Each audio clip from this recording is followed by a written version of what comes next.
When people talk about global music dominance, the spotlight usually stays fixed on the same few places. But in 2025, something unexpected happened on a stage in Taiwan, during a festival that quietly rewrote the rules. This wasn't just another international appearance. It was a moment where borders blurred, cultures aligned, and a Southeast Asian group helped shift an entire regional conversation. SB19 didn't come to ACON 2025 to chase attention, they changed where attention flows. Before we break down how this single performance helped put Taiwan's music scene on the world map, like, share, and subscribe, because this story goes deeper than you think. For decades, global music power followed a predictable map. The United States set the trends, Europe refined them, and Korea perfected the system. But that map is no longer accurate. In today's music landscape, influence doesn't move in straight lines, it spreads in waves. Artists now break through not by relocating to a dominant center, but by carrying their identity across borders and letting audiences decide in real time. This shift is especially visible across Asia. Music scenes in Southeast Asia, East Asia, and South Asia are no longer operating in isolation. They're intersecting, sharing audiences, stages, and creative energy. What once felt regional is now part of a broader Asian conversation, where success isn't defined by Western validation alone, but by cross-regional resonance. And here's the critical change: festivals are replacing charts as cultural proof.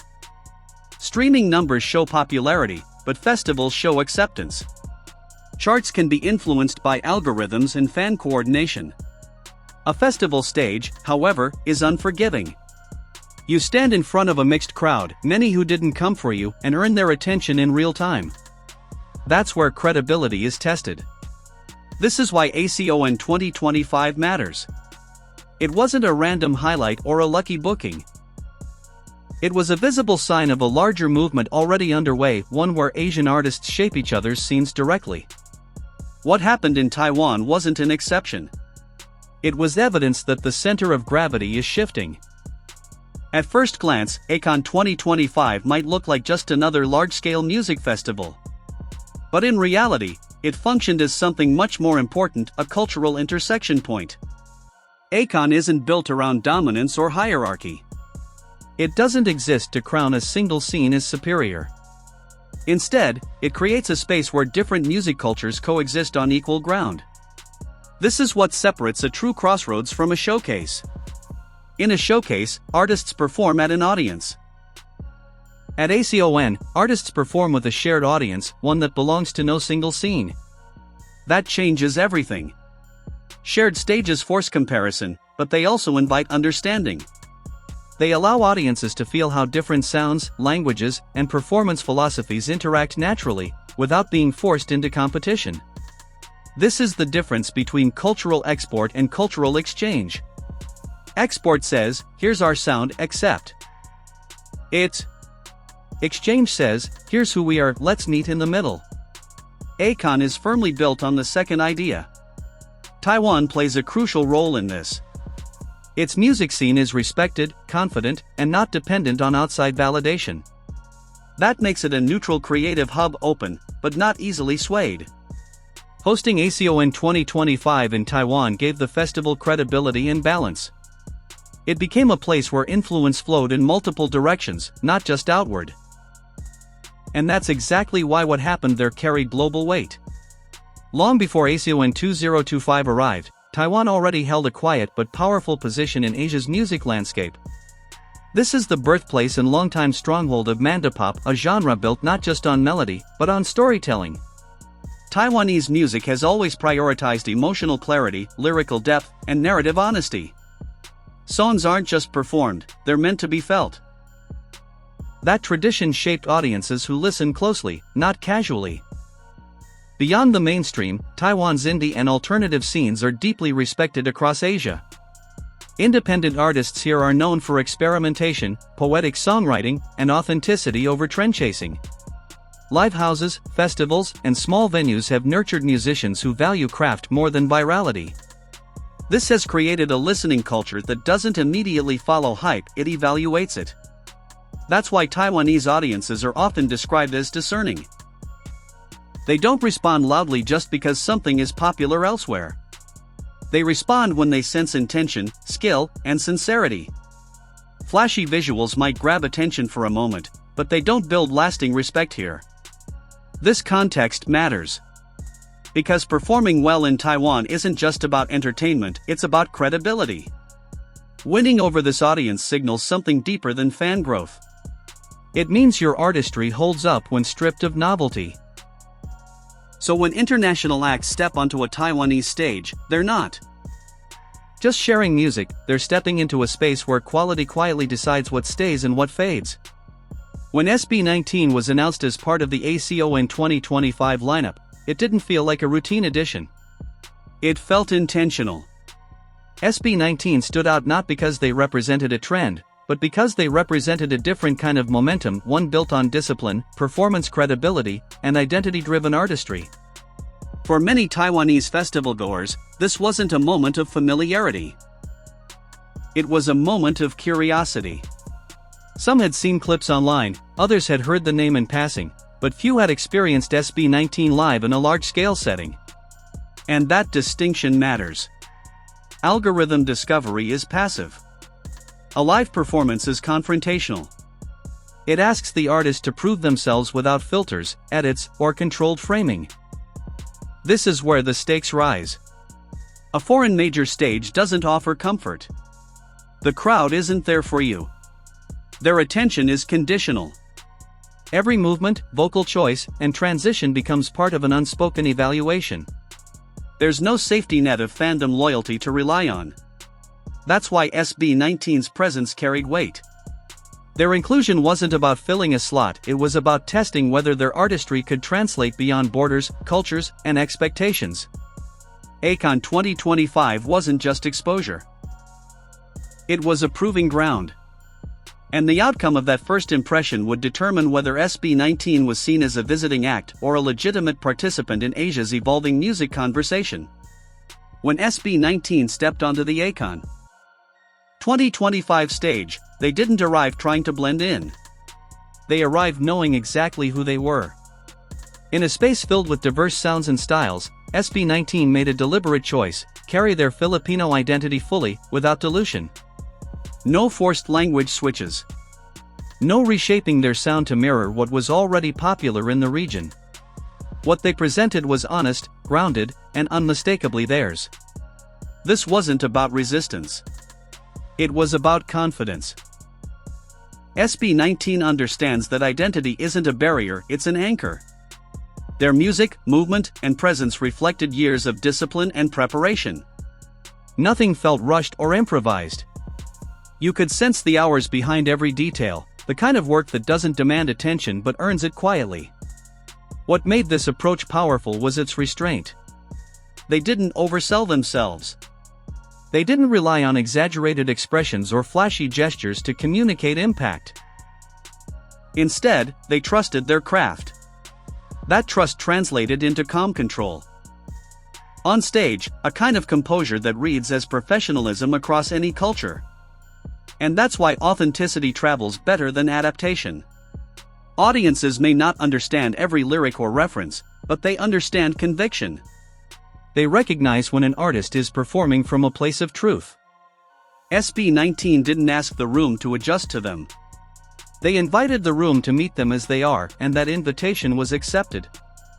What truly shifted perception at ACON 2025 wasn't volume or spectacle.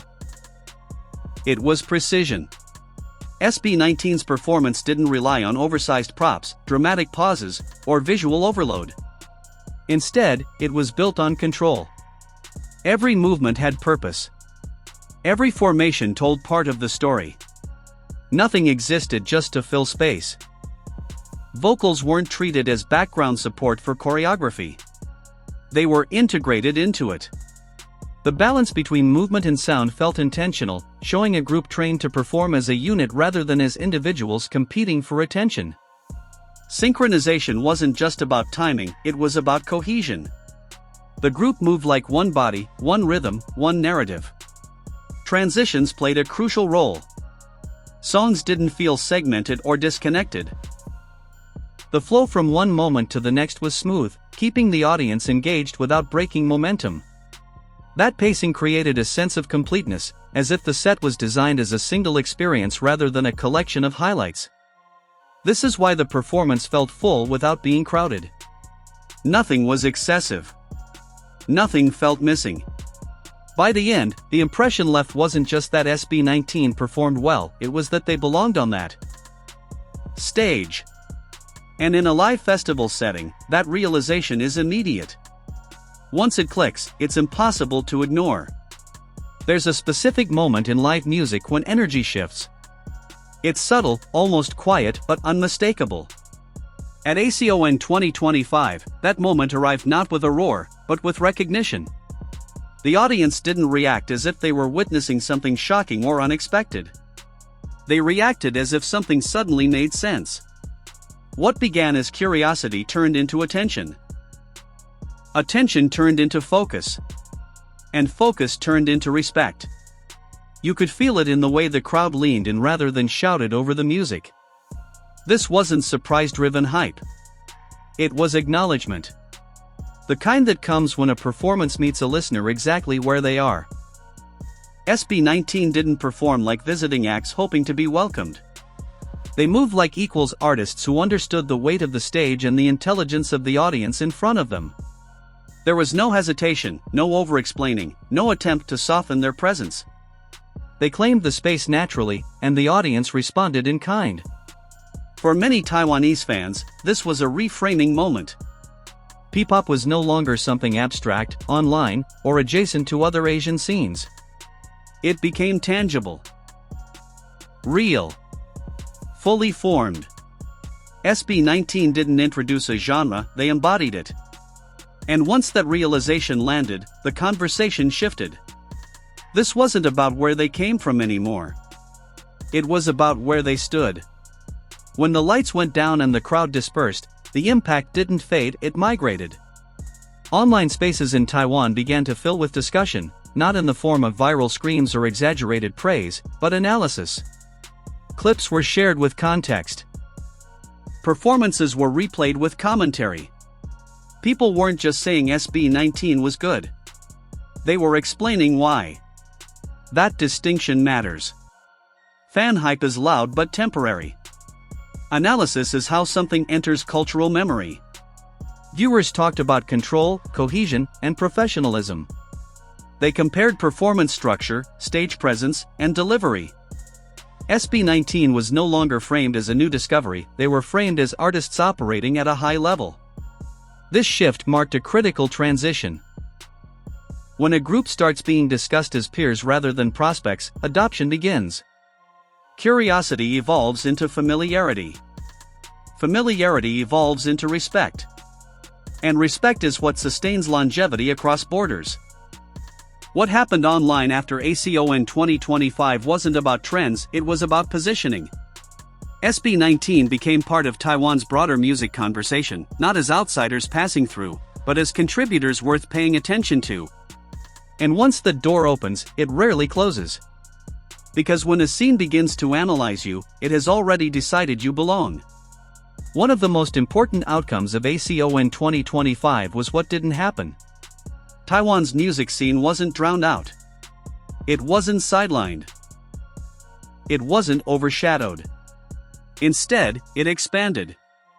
SB19's presence didn't take space, it added dimension. This is the difference between cultural takeover and cultural exchange. A takeover demands attention. An exchange invites curiosity. SB19 never entered the festival with the goal of dominating the narrative.